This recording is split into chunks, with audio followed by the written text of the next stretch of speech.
Hiya, Joe here. Howdy, as in,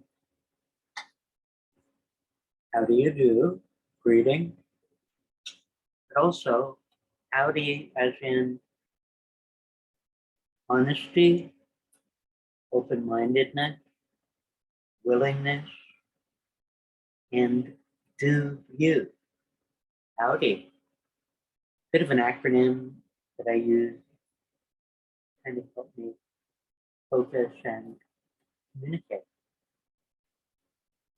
Joe here, and gosh, some things to talk about that I thought I'd say hey. You can see I'm in a wheelchair, and among other things, I've got a reacher tool. Look, it's got to be checking angles. In other words, if I drop something, I can pick it up. That comes in handy, actually. And along with, I usually have the phone tucked in, so just in case I need to call for help, something come up. And I often have a cane. I use it for opening doors and turning on taps, turning off taps, a variety of other things. It's a useful thing. Not many wheelchair folks use canes, but I do. So, hey, how you doing?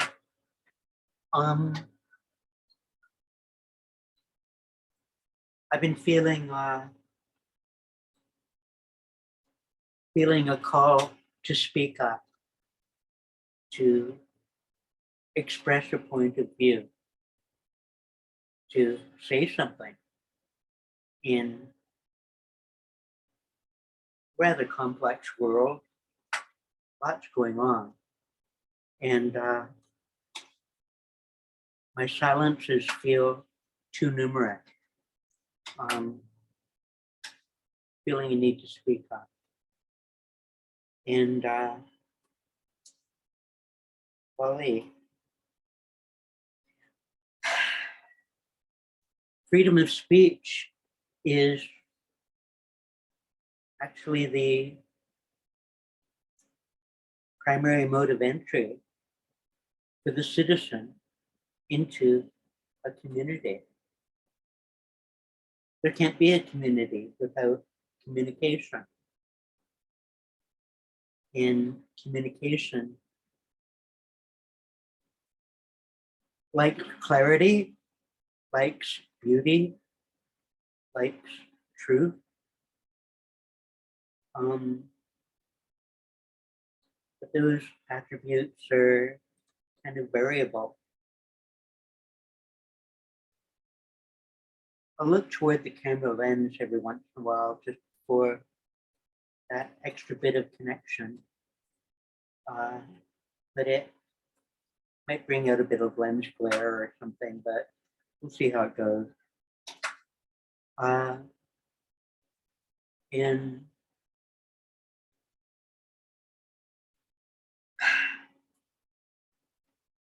how to approach big topics.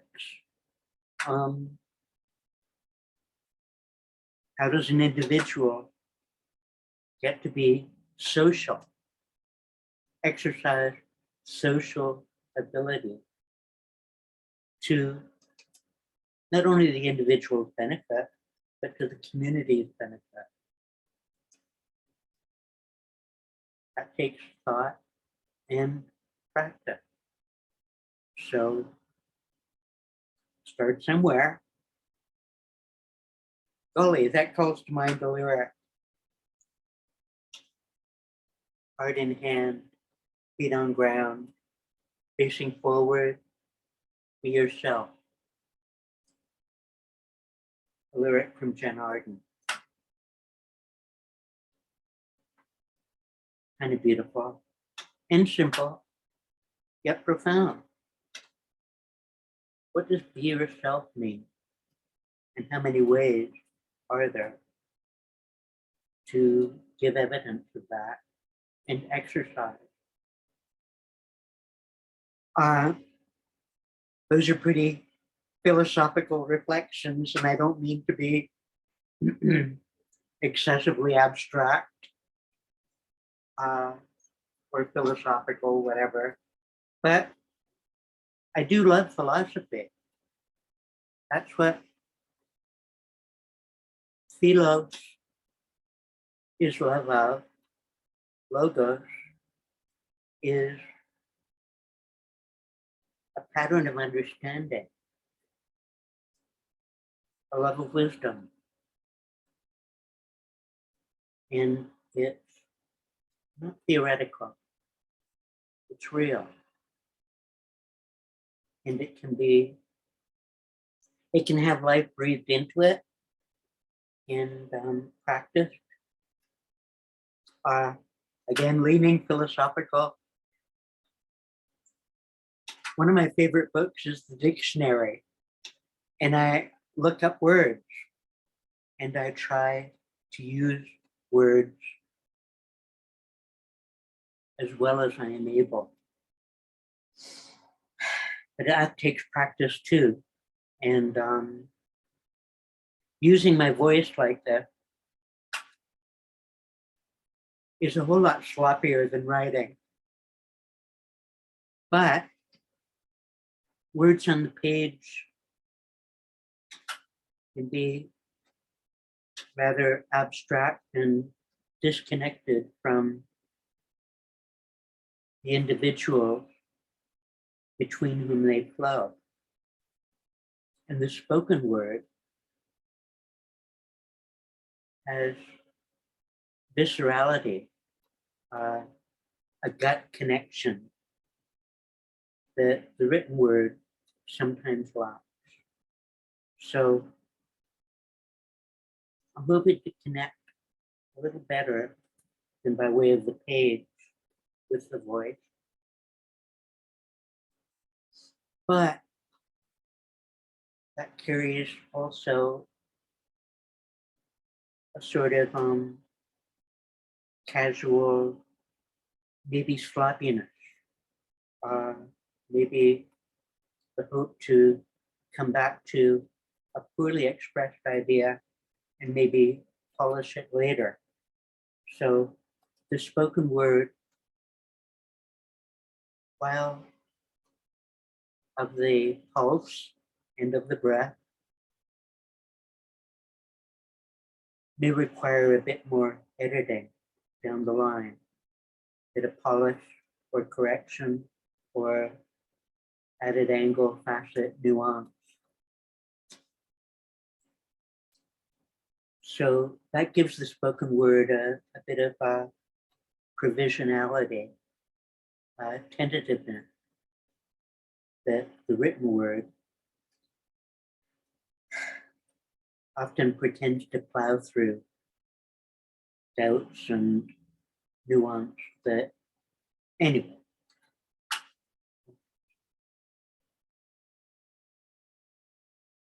Hey, isn't it funny? Communication by way of symbol. Words are symbols. Sentences, paragraphs, phrases. And the listener or reader actually does quite a lot of the work of communication by way of interpretation and how that sounds to me. There's a reciprocity to communication, and I acknowledge and appreciate the amount of work that you, as the listener, viewer, reader, brings to this chore, pursuit, craft of communication. So while I'm contributing the front end, you're actually doing quite a lot on the back end.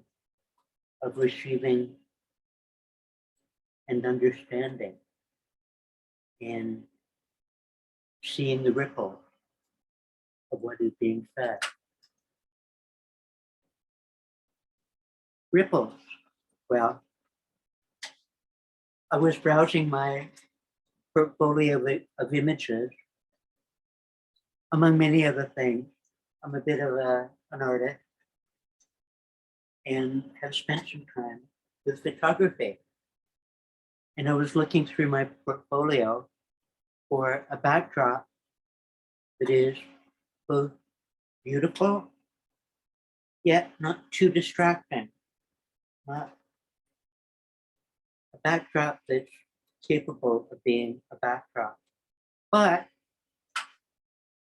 if you'd like, give it a moment and give it a gander, as in check it out. It's a very simple image, but I showed it to someone who is captain of a vessel that travels the sea, and he was able to see oodles of information here about weather, conditions, climate, time of day, light. There's a lot going on. And people who live by the sea study it, watch its rising and falling, its ripples and waves.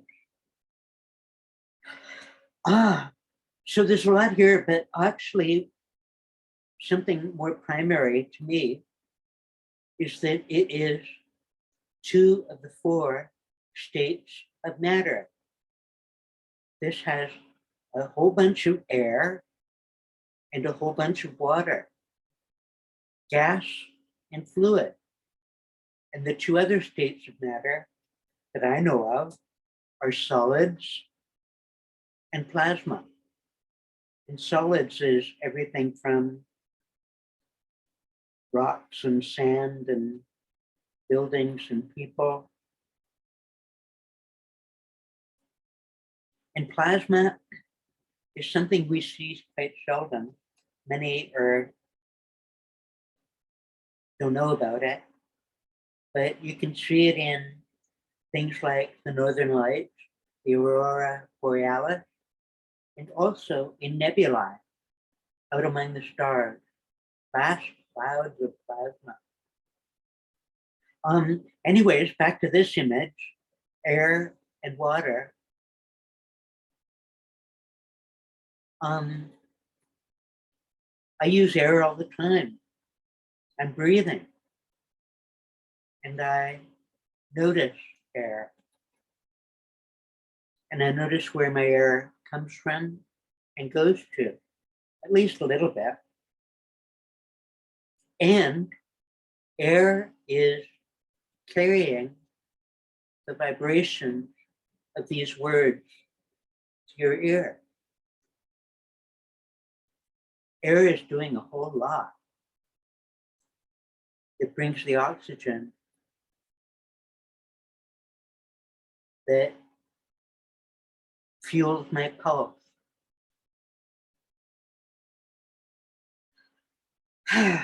Also, well, along with the oxygen, air is actually almost 80% helium. And helium is mostly inert, as in inactive, as in sitting there filling up outer space with a kind of neutrality of action. Also, air has other gases in it, methane, CO2. Actually, I checked CO2 just the other day, and the CO2 level today is at 420 parts per million. And geez, that number is an obvious nod to marijuana, pot, hemp, all that stuff. Again, lots going on.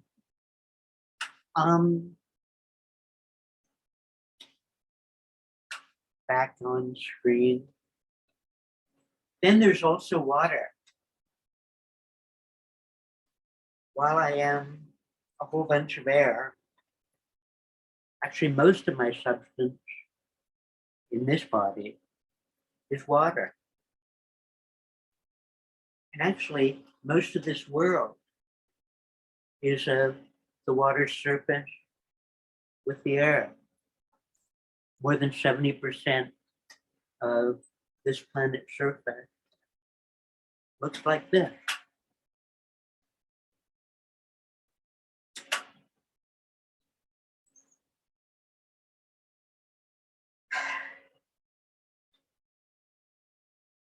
So I breathe air and I drink water every day. And that water moves that oxygen through my circulatory system. Kind of funny. People have said that me moving across the water like this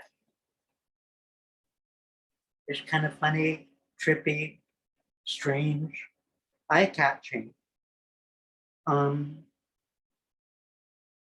It is a kind of amusing. And it's also a reminder that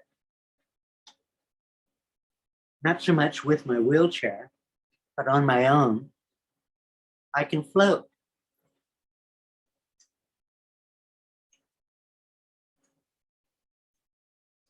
I have sufficient buoyancy to float on this layer in between the water and the air. And the water's surface actually has a great deal of surface tension in between these two states of matter, because water is much heavier than air, about 400 times different in the density slash mass slash weight of air and water. And that surface tension is really quite interesting.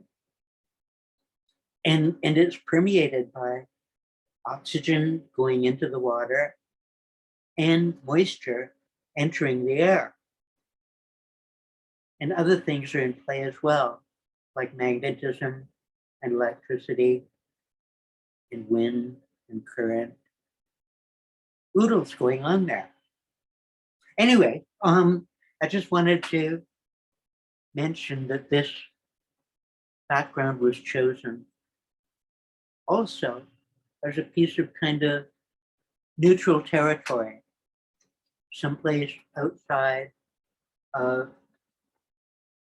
the ways in which people try to nail one another down with their categories and their slogans and their ways of avoidance or tags of connection. I just like something a little more neutral than many people choose.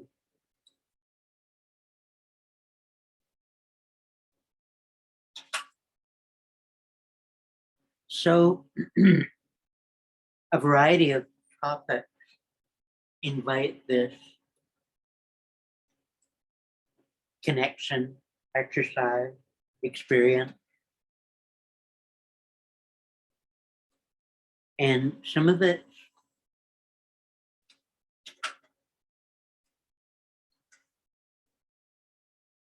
funny or newsy or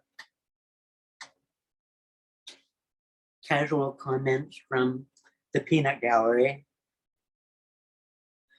But others of it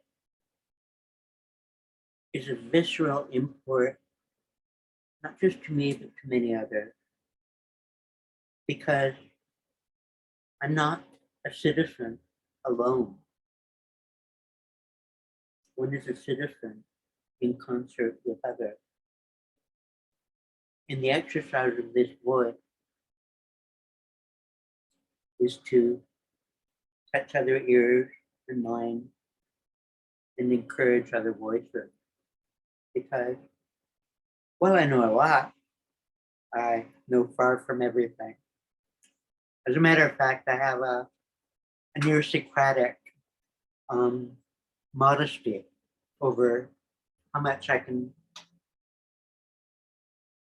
say I know about. The extent of my ignorance is vast. The extent of my knowledge are far more modest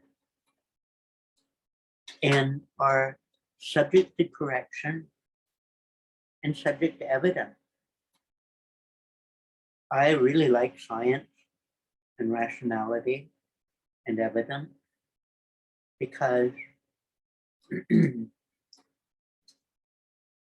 I've periodically suffered from an excess of bullshit, and I find I have a real need for show me, prove it,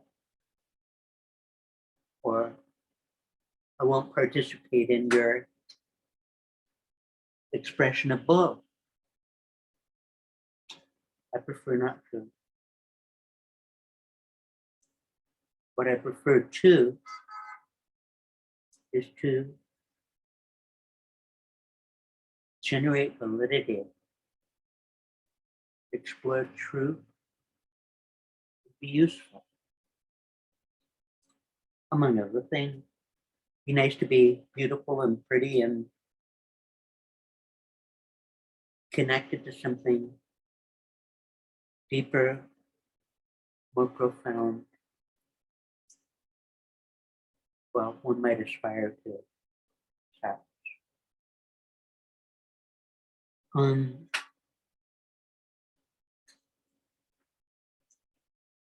Being disabled means that a lot of things, there are a great many things I'm excluded from. Like, I don't do stairs.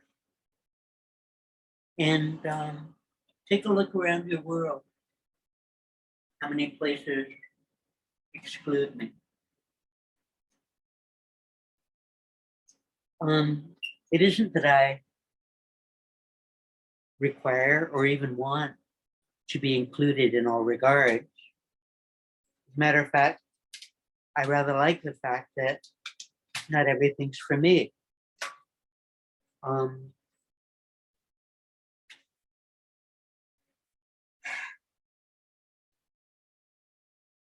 go where I go, explore what I can, and do what I'm able. Being disabled also means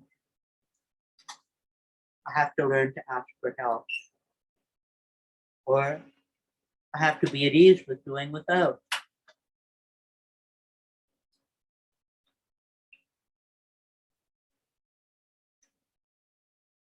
So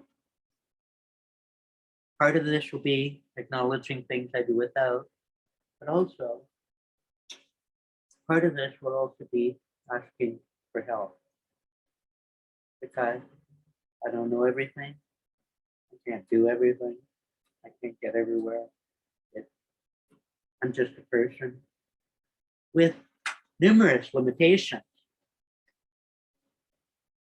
But, golly, look at this. I'm scooting about,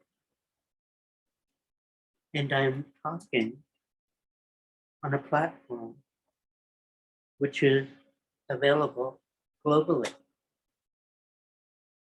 Who'd have thunk? What an extraordinary thing to be able to do. In other words, while I have numerous disabilities, things I do without, I also have numerous abilities. And some of them may be unique. And some of them may be learnable to me through practice. And I might be able to share or teach others. In other words, there's quite a lot going on.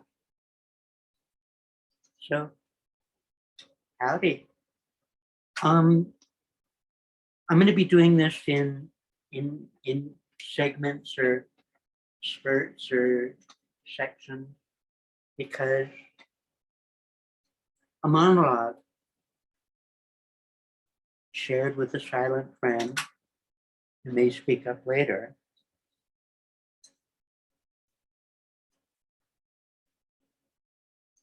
is a kind of beautiful thing that might benefit from the occasional pause to reflect and focus on things in need of saying. And actually, that's the great line. There are some things in need of saying. That's a quote of Julia Roberts in Notting Hill. And she says it partly as a way of making amends.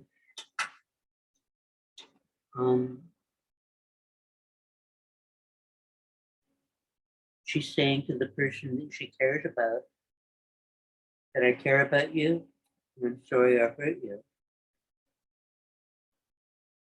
And I'd like to get to the other side and maybe build something better. And she gives him a painting, La Marie.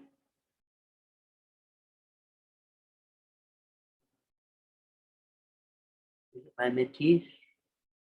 No, Marc Chagall. And it's a kind of visionary hallucination of love.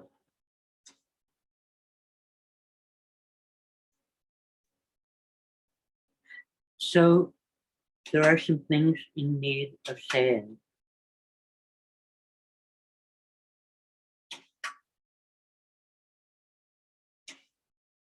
Think on that a moment and I'll be back in a bit. Okay? Just hit pause.